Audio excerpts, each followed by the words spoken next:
It was fight night in Detroit. The second Democratic debate was full of pointed attacks from the 10 candidates on stage. Almost no one escaped unscathed, but the biggest targets were the frontrunners, former Vice President Joe Biden and Senator Kamala Harris. Here is how the evening started.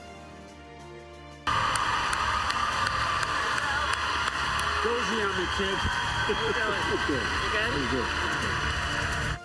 But the gloves came off right after that as Joe Biden accused Kamala Harris of peddling double talk on the central campaign issue of health care, and Harris defending her new health care plan. The senator's had several plans so far. And anytime someone tells you you're going to get something good in 10 years, you should wonder why it takes 10 years. This is the single most important issue facing the public. And to be very blunt and to be very straightforward, you can't beat President Trump with double talk on this plan. Vice President Biden, you're just simply inaccurate in what you're describing. The reality is that our plan will bring health care to all Americans under a Medicare for All system. Your plan, by contrast, leaves out almost 10 million Americans. So I think that you should really think about what you're saying, but be reflective and understand that the people of America want access to health care. The attacks did not stop there. Joe Biden came prepared to defend his record this time around and to go on offense. Biden took some swings at Senator Cory Booker on criminal justice reform, and Booker hit back. In 2007, you became mayor.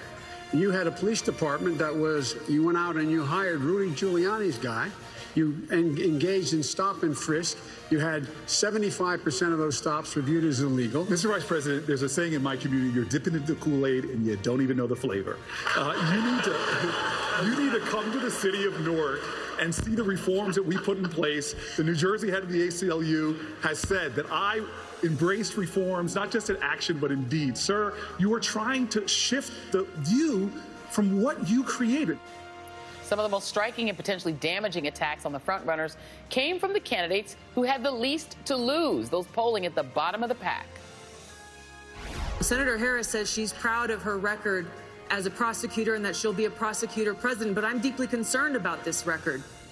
There are too many examples to cite, but she put over 1,500 people in jail for marijuana violations and then laughed about it when she was asked if she ever smoked marijuana. As the elected Attorney General of California, I did the work of significantly reforming the criminal justice system of a state of 40 million people, which became a national model for the work that needs to be done. And I am proud of that work. He wrote an op-ed was that he believed that women working outside the home would, quote, create the deterioration of family. I just want to know what he meant when he said that. That was a long time ago, and here's what it was about. It would have given people making today $100,000 a year a tax break for child care. I did not want that. I wanted the child care to go to people making less than $100,000. Leading off our discussion tonight are Jason Johnson, politics editor at TheRoot.com and professor of politics and media at Morgan State University. And he's an MSNBC political analyst. Jonathan Alter, columnist for The Daily Beast and an MSNBC political analyst. Tiffany Cross, co-founder and managing editor of The Beat DC. And David Jolly, former Republican congressman from Florida, and he's an MSNBC political analyst. Okay. Jason, your thoughts on the debate tonight? Like I said, it was a photo negative of last night. Last night, the two front runners basically teamed up, Mr. and Mrs. Smith, and beat down everybody else. Tonight, the two front runners really fumbled, and they gave a lot of second-tier candidates the opportunities to take pot shots. Cory Booker looks like the coolest guy on stage. Like, Joe Biden gave that to him. Tulsi Gabbard, who basically is polling lower than Donald Trump in her own liberal state, actually got in the best hits on Kamala Harris. So I really think this was a failure of the two front runners to establish themselves. Castro, Booker, and Kristen Gillibrand really got life after tonight. It was also interesting that Tulsi Gabbard got in all those hits without ever being asked about Syria. The only thing most people know about her, other than that Russian media really likes her. Or some of her perspectives on LGBTQ issues. Right, they didn't ask her anything. They asked her nothing relevant to her. Anyway, Jonathan, your thoughts? So in primary politics, expectations are absolutely critical, and we're going to see that even more when the voting begins. So what happened tonight is the bar was really low for Joe Biden, and he got over it. He showed up, and he's still standing. He's not on the canvas. That's really low. Right? It's low. And he's still alive. No, but I mean, he showed up more than actually literally showing up. Like, he came to play. Okay. He wasn't terrible. Yeah. And he's way ahead, and he didn't do anything tonight to jeopardize his position as the frontrunner. That doesn't mean he's on his way to the nomination, but he's still the frontrunner. The status quo holds. In the reverse, Kamala Harris had these sky-high expectations after she won the last debate. She didn't perform that well, so her stock is not plummeting, but it's stable or headed down. And Booker, nobody was expecting anything of him, so when he had a good night, he's up. Interesting. All right. Well, Miss Tiffany. So I think, look, for the smart people sitting around this table, that, you know, maybe we think the two quote-unquote front runners fumble, but I think if we look at this as the average American who's not consuming the minutia of all of this stuff every single day, and this is the first time they're getting to know some of these candidates.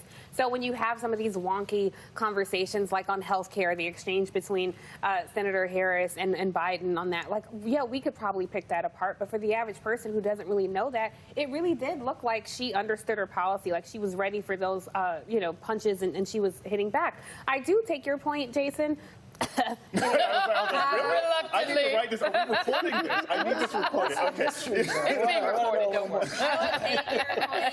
I do think, yeah, that there were some moments where Kamala Harris, she had to know that she was going to get attacked on her prosecutorial record, and I don't think she's ever really been prepared to tell that narrative, quite honestly. The American people have a short attention span. The voting electorate will forgive you. They just need you to bring them along and tell them a story. She hasn't done that yet. Unfortunately, the person who threw the punch is a bad puncher. You're going to take a hard pass on Assad's cheerleading squad, who's going to question your record on anything. So even though it was a fair message, it was coming from the wrong message. No one hit her back on that in the moment. I mean, Kamala Harris did do a post-interview with Garrett Haake in which she hit her as being an apologist for Assad, but it would have been great to do that on stage. There. That would have shut her down, but no one did it. But she's at 0%. I know. Punching way down, punching to the bone. Okay, we'd love to do our WWRD, what Republicans do, because I have to say, Republicans do politics really well. You were a Republican. I was. From your point of view, who did well? Well, but for purposes of tonight, frame me as a persuadable voter, if you will. Look, I'm going to vote against Donald Trump, so I'm not truly persuadable. You're already persuaded. But I had a very,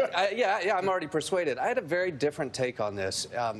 They were each playing to different expectations coming out of Miami, right? Joe Biden had to establish that he could throw some punches. He came ready with opposition research. He came ready, frankly, on policy. He corrected some of his peers up there on the difference between immigrants seeking asylum and those who actually come without an asylum claim. He corrected a real core policy there that the other candidates didn't have command of. Yeah. But generally speaking, what I saw last night, we saw this debate over progressivism and moderate. And I think I made the point here, it's a progressive party. Just go all in. It's a progressive party. Tonight, what we saw, because everybody came playing to a little higher expectations, they had their opposition research, they were taking swings, I saw a bunch of fighters up there. I actually left encouraged. I know a lot of Democrats are saying, oh, it was a circular firing squad. Yes, but we needed to see them in the moment be able to go toe-to-toe, because what I saw tonight were candidates that could take on Donald Trump. Well, but you saw that, and like you said, you're persuaded. What I didn't hear were very many people taking on Donald Trump. Like, what I was waiting for was a message from these candidates about why Donald Trump should not be president. This is a re-elect. And so you have to hit the incumbent. Very few people did that. I think Joe Biden did that best. When Joe Biden said, look, 4 years is an anomaly.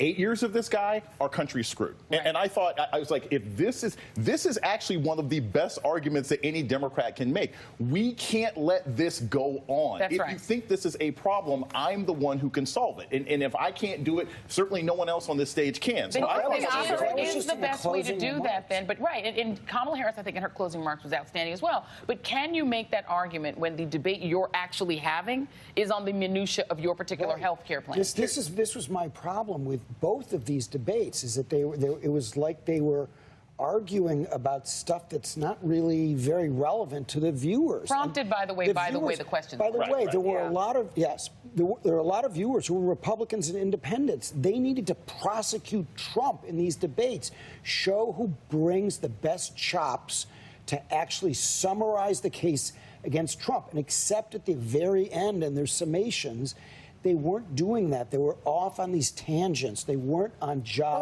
one. I think they were operating from the perspective that most of the people in the Democratic base and even the persuaded, we already know what a travesty Trump that's is. the wrong assumption. But I don't know. But for people who are still on the fence about that, that's not who they should waste their time going after. They should talk about policies that speak to the American people, not to people who are like, maybe it depends on who they put up. I still might vote for Trump. Well, those people are a waste of time. The number one thing the data always shows is Democrats want the person that can beat Donald Trump. Right. Nobody watching tonight needed to be convinced that Donald Trump needs to be beaten. They didn't have to see all the Democratic policies. To make, I you need to show that you can beat them. Who's the best prosecuting attorney? Is it a real prosecutor like Kamala or one of the other ones? You can only take on the people you're on stage with to demonstrate your chops and your ability to go toe-to-toe with somebody like Donald Trump. I think we saw a lot of candidates tonight that proved they could do that. I completely agree. I saw like 4 people tonight, shockingly. You never would have thought Cory Booker, Carlton Banks could actually like have the kind of lines. Why'd you gotta be Carlton Banks? Exactly. I'm just saying. But he did it. He was great at it. You know, we already knew that Harris could do it. We already knew that Joe Biden can do it. I think what the Democrats demonstrated tonight is like there's greater depth here than we thought of the number of people who can prosecute this case. And I was kind of impressed by that. Okay, let me play one soundbite. This is soundbite one. Let's see if we have time to play it. This is Biden hitting Harris on her health care plan. This idea is a bunch of malarkey, what we're talking about here. The fact of the matter is that there will be a deductible. It will be a deductible on their paycheck. Bernie acknowledges it. $30 trillion has to ultimately be paid.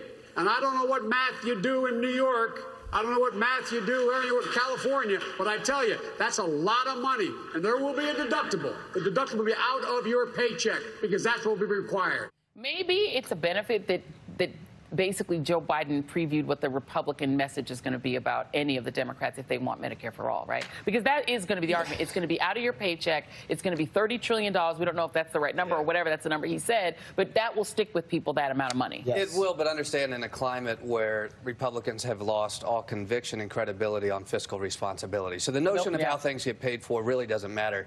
Look, the next Democratic president will have an opportunity and I believe can secure a public option. And as the party, go ahead and adopt Medicare for all. That's where the party wants to go. And I'm not suggesting that I would give advice to where the heart and soul of the party is, but in terms of the raw politics, accept the incrementalism of saying a public option is next. And that's what we're going to do. And I think, and credit to Bernie and Elizabeth Warren and others who were saying this years ago, that is now very viable politically. Right. You can win persuadable voters by saying we're going to give you a public option. That's Biden's idea. Yeah. Everybody's for a public option, but the idea of Medicare for all, getting rid of private insurance, think about in your area of Florida, like a retired union worker who's got great health care from a retired union worker that is in your demographic is a Republican. So I don't think that's not persuadable. Okay, our panelists saying with us are not going to be happy. But none of them are going to vote for the Democrat. Coming up, President Obama. President Obama was mentioned a lot tonight. One of the former president's top campaign advisors.